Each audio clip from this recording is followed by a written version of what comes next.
Alright, this is a full moon reading for Leo. This is a March worm full moon in Libra. It's going to happen on March 28th, 2021, so I'm a week ahead of schedule. The early bird gets the worm, as I say, but anyway, since this full moon is going to be in Libra, it mostly talks about equilibrium, two sides of a conflict, and bringing them together and what's the right thing to do, because this is talking about Libra, so it's the scales of justice, so it mostly talks about, you know, justice things. Anyway, so number one, where is there a lack of equilibrium? We have the Three of Cups in reverse. The Three of Cups is you overlook the negative. You don't want to rock the boat, overindulgence, gossip. You and your associates party too much, or isolation. So you might kind of not like being isolated from people, or you kind of feel isolated being around people. But there's something that you're overlooking that may have a lot of red flags on it. So you might want to address those right away, and you might be avoiding it so that you don't put somebody down, or you hurt somebody, or it's just, you know, just terrible all the way around. So you could just be doing that to keep the peace, so you don't kind of, you know, lose your job, or hurt somebody in your personal life, or hurt a romantic partner, so, you know. Alright, number two, one side of the conflict, we have the Star in reverse. So, loss and theft, other people's jealousy, faithfulness, interfering in your life, not getting what you expected, even if it's for the, what's good for you, insecurity, and discouragement. So, I think it's kind of something that you wanted to inquire, but it wasn't really happening, or you got something that was good for you, and you kind of wanted something else that was kind of a little bit more on the side of a gain, or something else that would be more beneficial to you. But, you know, I just think, you know, it's going to be a little bit, you know, it varies between people what exactly it is. So, number three, the other side of the conflict. We have Two of Pentacles in reverse. So, overwhelmed, loss of balance, disorganization, dedicated balancing act, a lack of money, a lack of time, a lack of resources, having nothing to spend on non-essentials. So, you kind of, like I said, you probably wanted some gains, or you wanted something that maybe somebody else has.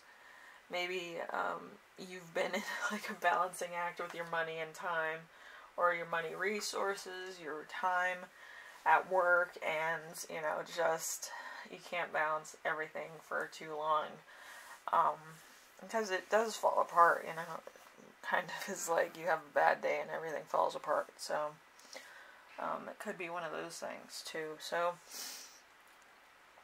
what can bring these things together?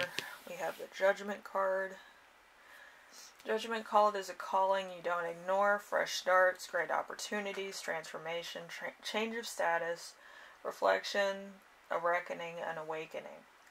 So you could be going through an awakening, you could get a new job, you could have a new relationship, or you could have something that's new that's in your personal life, like a hobby or something that gives you great, you know, gains, or is useful to you in some way. So, you know, it's just a difference of perspective, I feel. So it's just time of reflection also. Could also be transforming into a better person, maybe, or a more responsible person, or something else that just gives you like the next level of experience points, you know. Alright, we have the last one, which is, what is the right thing to do in this case? We have the King of Cups. The King of Cups is, well, the King of Wands. The King of Cups is like, what is it? Expression. So you could express your feelings, because Floridian slips happen. But the King of Wands is cutting edge, big picture, creates tomorrow's, is a leader, business-minded, overcoming challenges, takes charge, certain of their own convictions. So you might need to speak up, or you might need to talk to somebody about like the way that they're behaving or what's going on exactly, and what probably needs to change, and how to make that happen, and whatever. But I do feel like it's going to be a big drawn out conversation just to make sure everybody's on the same page. I don't feel like you have to be like prideful or braggadocious, but you do have to kind of bring to people's attention what exactly is going on and how you feel about it, and so that everybody's on the same page, everybody can have like a compromise or something to that effect. It's not always like a bad thing, like I shouldn't say this to so-and-so because they'll say something.